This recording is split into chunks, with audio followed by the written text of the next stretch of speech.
پھر سے مسکرائے اور مل کے گنگنائے ہیں گمشدہ جو خوشیاں ساری وہ ڈھونڈ لائے. آؤ پھر سے مسکرائے مارننگ وتھ فدا. روک لیتی ہے آپ کی نسبت تیر جتنے بھی ہم پہ چلتے ہیں. روک لیتی ہے آپ کی نسبت تیر جتنے بھی ہم پہ چلتے ہیں. یہ کرم ہے حضور کا ہم پر آنے والے عذاب ٹلتے ہیں. اور اپنی اوقات صرف اتنی ہے کچھ نہیں بات صرف اتنی ہے. اپنی اوقات صرف اتنی ہے کچھ نہیں بات صرف اتنی ہے کہ کل بھی ٹکڑوں پہ ان کے پلتے تھے. کل بھی ٹکڑوں پہ ان کے پلتے تھے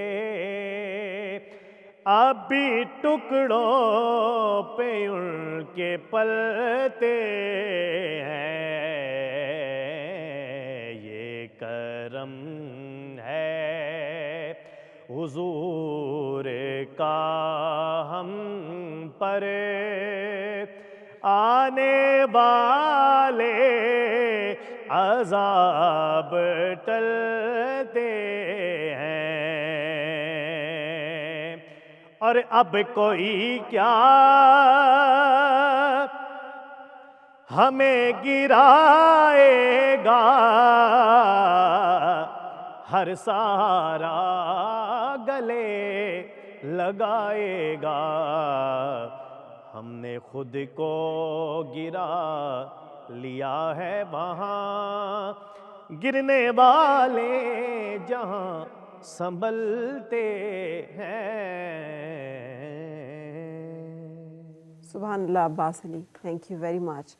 اچھا سر، ہم نے بریک سے پہلے سلسلہ شروع کیا تھا آپ صلی اللہ علیہ وسلم کی آخری عشرے کی عبادت و ریاضت کا. اعتکاف اس میں سے ایک بہت اہم ہے کہ آپ صلی اللہ علیہ وسلم نے بعض جگہوں پہ تو روایت ہے 20 دن بھی اعتکاف فرمایا ہے، اور 10 دن تو ہر رمضان المبارک میں آپ ضرور جو ہے گوشہ نشینی اختیار کرتے تھے. وہی گوشہ نشینی جس کا ہم تذکرہ شروع سے کرتے چلے آ رہے ہیں آپ صلی اللہ علیہ وسلم کے حوالے سے. تو اعتکاف کے حوالے سے بتائیے گا اس کی کیا لوازمات ہیں اور کیسے اس سنت مبارکہ پہ عمل پیرا ہوا جا سکتا ہے؟ اس اعتکاف جو ہے رمضان المبارک کا، اسے سنت اعتکاف کہا جاتا ہے. ایک تو نفلی اعتکاف ہے، وہ کسی بھی وقت جب بھی مسجد میں انسان داخل ہوتا ہے اور وہ اگر ارادہ کر لے کہ میں نفلی اعتکاف کر رہا ہوں تو اس کا ثواب شروع ہو جاتا ہے. خواتین اپنے گھروں میں کسی گوشے میں معتکف ہو سکتی ہیں، لیکن یہ جو رمضان المبارک کے آخری عشرے کا اعتکاف ہے، آج 20واں رمضان ہے، تو آج مغرب سے پہلے، چونکہ اسلامی تواریخ میں رات پہلے آتی ہے اور دن بعد میں ہوتا ہے، تو وہ غروب سے اگلا دن شروع ہو جاتا ہے، تو اس سے پہلے معتکف اس جگہ کو کہتے ہیں جہاں پر معتکف بیٹھتا ہے، یعنی اعتکاف بیٹھنے والا اور اعتکاف بیٹھنے کی جگہ. تو نبی کریم صلی اللہ علیہ وآلہ وسلم نے بتایا کہ یہ پھر 10 دن کا اعتکاف ہے، 9 دن یا 10 دن یعنی طلوع پر ہے، آخری عشرے کا اعتکاف ہے، اور پھر اس کے اندر گویا انسان نبی کریم صلی اللہ علیہ وسلم کی سنت مطہرہ کے مطابق باقی امور سے اپنے آپ کو کاٹ کر اور اللہ کے در پر آ کر بیٹھ جاتا ہے، اور چونکہ پھر وہ 24 گھنٹے دن کے وہیں پر گزار رہا ہے اور یہ 10 دن تک یہ معاملہ ہے، اس میں اس بات کا یقین ہے کہ لیلۃ القدر انہی 10 راتوں میں سے ہے، اور پھر قیام اللیل جو ہے اس کا اہتمام نبی کریم صلی اللہ علیہ وسلم کی تو زندگی کا یعنی آپ گویا ان پر فرض تھا رات کے تیسرے پہر، اور اس اعتکاف کے لیے پھر یہ ہوتا ہے کہ آپ نے مسجد میں ہی رہنا ہے، کسی ضرورت کے تحت باہر نہیں نکلا جا سکتا، اور اگر جو نیت کر لی جائے یعنی جو ہمارے بہن اور بھائی جن کو اللہ نے یہ توفیق دی ہے، اور یہ گویا ایک لحاظ سے کفایہ بھی ہے، اگر کسی بستی میں کوئی ایک شخص بھی اعتکاف بیٹھ جائے تو باقی سب اس سے بری ذمہ ہو جاتے ہیں، اور اگر خدا نخواستہ کسی مسجد میں، کسی محلے میں، کسی ایریا کے اندر کوئی بھی اعتکاف نہیں بیٹھ رہا تو سب پر اس کا جو ہے نا وہ وبال آتا ہے، لہٰذا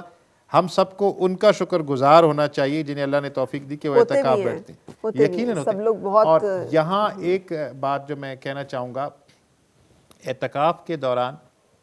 جیسے آدمی حرم پہ جاتا ہے تو اس کے اندر ایک بالکل تبدیلی واقع ہو جاتی ہے، تو لباس بھی بدل لیتا ہے، تو اعتکاف کے اندر زیادہ وقت اللہ کے ذکر میں اور اللہ کے کلام کو پڑھنے میں یہ اس پہ صرف کیا جانا چاہیے، اور اصل نیت یہ ہونی چاہیے کہ نبی کریم صلی اللہ علیہ وسلم کی سنت مبارکہ ہے اور اس میں لیلۃ القدر کی تلاش۔ یہاں ایک بات جو آپ نے شروع میں کہی کہ نبی کریم صلی اللہ علیہ وسلم نے ہر رمضان میں اپنی زندگی کے اندر 10 دن کا اعتکاف کیا، ایک دفعہ آپ سے اعتکاف جو ہے نا وہ مس ہوا تو آپ نے پھر آخری دفعہ 20 دن کا اعتکاف کیا، اور ایک اہم بات، قرآن کا دور فرمایا کرتے تھے، قرآن کا دور فرمایا کرتے تھے ان 10 دنوں میں، اور آخری دفعہ آپ نے 2 دفعہ دور کیا، اور جبریل امین کے ساتھ دور کیا۔ یہ جو آج ہمارے یہاں مساجد کے اندر قرآن کے دور کا اہتمام کیا جاتا ہے تراویح کی شکل میں، قیام فی اللیل کی شکل میں، تو یہ اصل میں یہ اس اعتکاف کے اندر کی سنت کو اس کا احیاء کیا جا رہا ہوتا ہے، اور نبی کریم صلی اللہ علیہ وآلہ وسلم نے یہ ارشاد فرمایا کہ جو کسی نے ایک سنت بھی زندہ کی تو وہ اس کا اجر سوا ہے، تو یہ ایک ایسا روزہ دار جو ہے وہ ایک حصار میں آ جاتا ہے، اور پھر ذرا چشمے تصور میں یہ دیکھیے کہ کسی کے گھر پہ جا کے بیٹھ جائے اور وہاں سے اٹھا نہ جائے تو وہ بھی اس کو رحم آ جاتے ہیں، تو اللہ کا گھر ہے، اللہ کے گھر میں جب آدمی بیٹھ جاتا ہے جا کر اپنے بیوی بچوں کو، اپنے کار روزگار کو، کاروبار کو چھوڑ کر، تو پھر یقیناً اللہ کی رحمت اسے کوئی نہ کوئی لمحہ ضرور اعتکاف کے اندر ایسا ملتا ہے جس میں وہ اللہ کی قربت میں ہوتا ہے۔ یہاں آج کل جس کی طرف توجہ کرنے کی ضرورت ہے کہ اجتماعی اعتکاف کا تصور اب زیادہ اجاگر ہو گیا ہے، اور خوشائند بات یہ ہے کہ پہل آج سے 2 دہائیاں 3 دہائیوں پہلے یہ ہوتا تھا کہ محض بزرگ 1 آدھ 2 ہمیں نظر آتے تھے مساجد میں جو جن کو اللہ تعالیٰ اعزاز دیتا تھا، اب نوجوان زیادہ نظر آتے ہیں، ان کا رجوع اس طرف ہے، لیکن اس کے اندر یہ احتیاط بھی کی جانی چاہیے کہ پھر یہ اتنی قیمتی لمحات ہیں، اس کو گپ شپ کے اندر اور ضائع کرنے کے لیے نہیں ہے۔ اور ایک بات میں اور، چونکہ آج بہت سارے ناظرین ایسے ہیں کہ جو اعتکاف کا ارادہ کر رہے ہوں گے، ایک تو مغرب سے پہلے وہاں پہنچیں، دوسرا یہ سنت اعتکاف کی نیت کریں، اور پھر جس وقت آپ اعتکاف بیٹھ جاتے ہیں اس وقت آپ نے جو نیت کی ہوتی ہے کہ یہ احاطہ ہے جس کے اندر میں نے رہنا ہے، تو پھر بلا ضرورت شرعی اس سے باہر نہیں نکلا جا سکتا۔ جیسے پہلے یہ ہوا کرتا تھا کہ ظاہر ہے کہ وضو کا اہتمام اور جو واش رومز ہیں وہ مسجدوں میں نہیں ہوا کرتے تھے، باہر ہوا کرتے تھے، تو جایا جا سکتا تھا اس اپنے آپ کو یعنی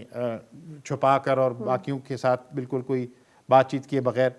اگر اعتکاف کے حصہ جہاں سے نیت کی تو سے باہر نکل کر بات کی تو اعتکاف ٹوٹ جاتا ہے، اور اعتکاف میں ویسے جو کام نہیں کرنے چاہیے وہ تو بالکل بھی نہیں کرنے چاہیے رمضان میں۔ ایک اہم بات یہ ہے کہ اعتکاف تو آدمی اپنی مرضی سے بیٹھا، اللہ نے اس کو توفیق دی، اور اس پر وہ فرض نہیں تھا، سنت ہے. لیکن اگر اعتکاف بیٹھا اور بیٹھنے کے بعد کسی وجہ سے، یعنی چونکہ اس کے لیے روزہ فرض ہے، روزہ نہ رکھ سکا بیماری کی وجہ سے، یا وہ چھوٹ گیا، یا اٹھ نہیں سکا، یا اعتکاف کی جگہ سے باہر نکل گیا اور اس سے بات نہیں کی، تو پھر اعتکاف جب ٹوٹ جاتا ہے تو اس کو پھر وہ فرض ہو جاتا ہے کہ اگلی دفعہ اس کو دوبارہ بیٹھنا چاہیے اس کو پورا کرنے کے لیے. البتہ یہاں ایک اور بات میں ناظرین کے لیے گوش گزار کر دوں کہ اس آخری عشرے میں بھی نفلی اعتکاف بھی کیا جا سکتا ہے. اگر کوئی ایسے معمولات ہیں کہ جس میں وہ اس کو گنجائش 10 دن نہیں ہے، تو وہ نفلی اعتکاف آخری 3 دن کے لیے بھی بیٹھ سکتا ہے، تاکہ وہ کچھ نہ کچھ اس میں سے حصہ، جیسے بہت سارے لوگوں کو اللہ تعالیٰ توفیق دیتا ہے کہ وہ حج کر لیتے ہیں، جن کو وہ توفیق نہیں ہوتی وہ عمرہ کر لیتے ہیں. اور یہ اسی طرح سے اللہ نے سب کے لیے اس میں رکھا ہے. اور یہ یقین ہونا چاہیے کہ جس کو اللہ تعالیٰ اعتکاف کی توفیق دیتا ہے، یقیناً وہ جب لیلۃ الجزاء آئے گی، جو آخری اوقات ہوں گے اس رمضان کے، گویا چاند نظر آ جائے گا اور اگلے دن عید ہوگی، وہ لیلۃ الجزاء ہے. یہاں میں یہ بھی عرض کروں کہ اس میں بلا ضرورت فیسٹیوٹی، اور ٹھیک ہے ہمیں احترام کرنا چاہیے، لیکن یہ کہ ایک ہجوم جا رہا ہے اور وہ اس کے ساتھ پھر آج کل ہم چونکہ بہت ساری چیزیں شامل کر لیتے ہیں تو وہ جا رہا ہے، اور اس میں یعنی اچھا. لیکن ڈاکٹر صاحب ایک جو یہاں پہ میں جس کی بات کرنا چاہ رہی ہوں کہ آپ صلی اللہ علیہ وآلہ وسلم کی زندگی میں کس قدر بیلنس ہے کہ نہ عبادات جو ہیں متبادل ہیں کردار کے اوصاف کا، نہ عملی طور پر آپ جو عبادت کر رہے ہیں عفو و درگزر کی صورت میں، صلہ رحمی کی صورت میں، محبت و شفقت کی صورت میں، یا جود و سخاوت کی صورت میں، نہ وہ ریپلیس کر رہی ہیں آپ صلی اللہ علیہ وسلم کی عبادت کے معمول کو. دونوں چیزیں جو ہیں آپ کی زندگی میں کس قدر بیلنس کے ساتھ، اور یہ ہمیں بھی کہ ہم یہ نہ سمجھیں اگر ہم اچھے کام کوئی رفع عامہ کے کام کر رہے ہیں کہ پھر ہمیں اللہ کے حضور سربہ سجود ہونے کی ضرورت نہیں، اور اگر ہم سربہ سجود ہیں اور روزہ دار ہیں تو ہم یہ نہ سمجھیں کہ پھر ہمیں کوئی ایفرٹ کرنے کی کوشش کرنے کی ضرورت نہیں. آپ صلی اللہ علیہ وآلہ وسلم کی زندگی سے یہ جو بیلنس ہمیں ملتا ہے کہ جب قیام کا وقت آئے تو قیام، اور جب سجود کا وقت آئے تو سجود، اور جب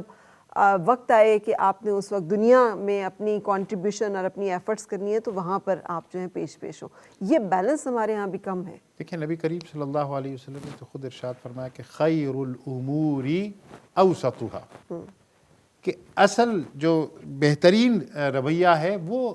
میانہ روی کا ہے. جی. اور میانہ روی ایک بیلنس کا ہی نام ہے. اور پھر جو آپ نے فرمایا کہ اعدلوا، عدل اختیار کرو. عدل کیا ہے؟ عدل کو صرف ہم ایوان عدل یعنی عدالت کے اندر عدل سمجھتے ہیں. عدل ہر چیز میں، یعنی اپروپریٹ ٹائم پر اپروپریٹ پرسن اپروپریٹ ایکٹ کر رہا ہو، اٹ از عدل. تو اس میں یہ بات ہمیں نظر آتی ہے. آپ نے بجا طور پر کہا کہ بعض لوگ ہیں وہ کہتے ہیں جی بس ہم نے خیر کے کام کر لیے تو ہم پر فرائض بھی ہم سے ہو گئے. بعض لوگ ہیں کہ وہ اس طرف متوجہ ہو جاتے ہیں تو پھر حقوق العباد کی طرف متوجہ نہیں ہوتے. تو نبی کریم صلی اللہ علیہ وسلم کی سیرت مبارکہ سے ہمیں یہی ملتا ہے. جیسے آپ نے کہا کہ نبی کریم صلی اللہ علیہ وسلم نے رمضان مبارک میں غزوہ بدر بھی ہوا اور فتح مکہ کا موقع بھی جو ہے وہ رمضان میں آیا. اس کا مطلب ہے کہ وہ جو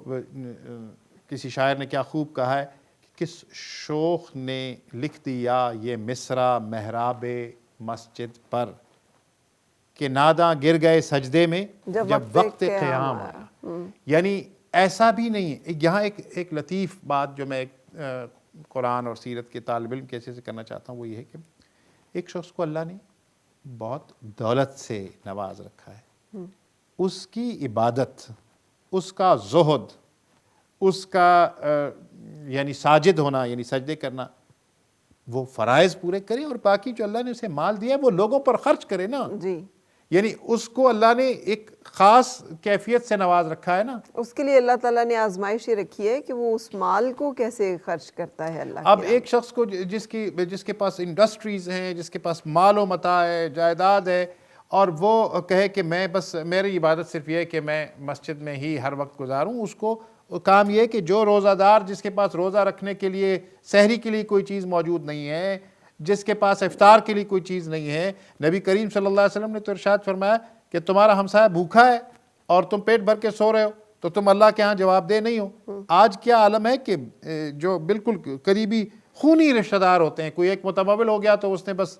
اپنے ہی وہ بار بار اپنے ہی طرح کے لوگوں کو، ویسے تو کسی کو بھی روزہ افطار کرایا جا سکتا ہے، لیکن پہلا حق ان کا ہے کہ جن کے پاس وسائل نہیں ہیں ان کا. اور پھر نبی کریم صلی اللہ علیہ وسلم نے رمضان مبارک میں جو فرمایا کہ روزہ کھلواؤ، روزہ افطار کراؤ لوگوں کو. تو پھر میں یہ اللہ تعالیٰ نے بہت سارے لوگوں کو یہ توفیق دی ہوتی کہ معتکفین تو اللہ کے مہمان ہیں، اللہ کے در پہ بیٹھے ہوئے،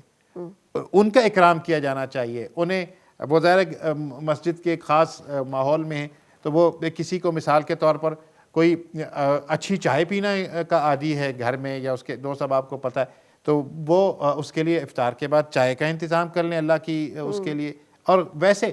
اعتکاف بیٹھتے ہوئے بھی تو بہت سارے ایسے لوگ ہیں اگر موسم گرم ہے تو ان کے پاس وہ اہتمام نہیں ہے، اگر سرد ہے تو وہ اہتمام نہیں، تو اس کے لیے فیسیلیٹیٹ کرنا بھی تو زیادہ ثواب کا موجب بنے گا. اور ایک اہم بات، جو اعتکاف بیٹھ رہا ہے،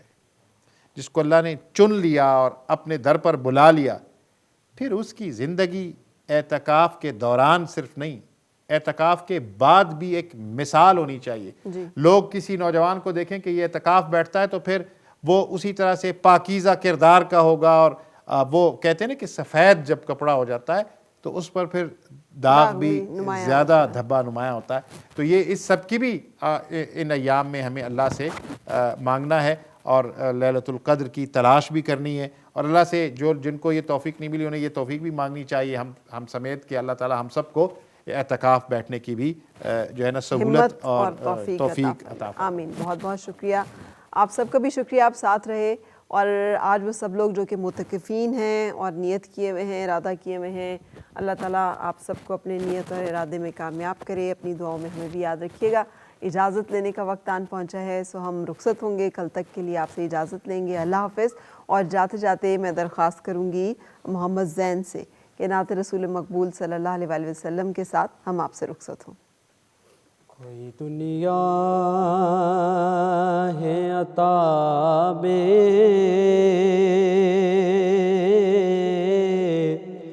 نہیں ہمتا تیرا، وہ جو حاتم کو میسر یہ نظارہ تیرا. کہہ اٹھے دیکھ کے بخشش میں یہ رتبہ تیرا، واہ کیا جود و کرم ہے شہ بطحا تیرا. نہیں سنتا ہی نہیں مانگنے والا تیرا. کچھ بشر ہونے کے ناطے تجھے خود سا جانے، اور کچھ میز پیامی ہی خدا کا جانے. ارے ان کی اوقات ہی کیا ہے کہ یہ اتنا جانے. فرش والے تیری شوکت کا علوم کیا جانے. خسروا عرش پہ اڑتا ہے پریرا تیرا. کئی نسلوں سے غلامی کا یہ رشتہ ہے بہار، یہی طفلی اور جوانی کے بتائے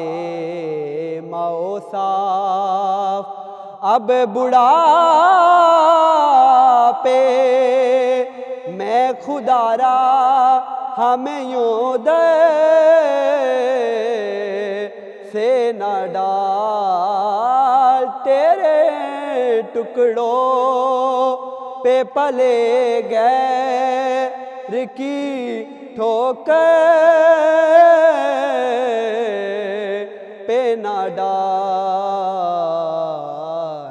جن کی آقا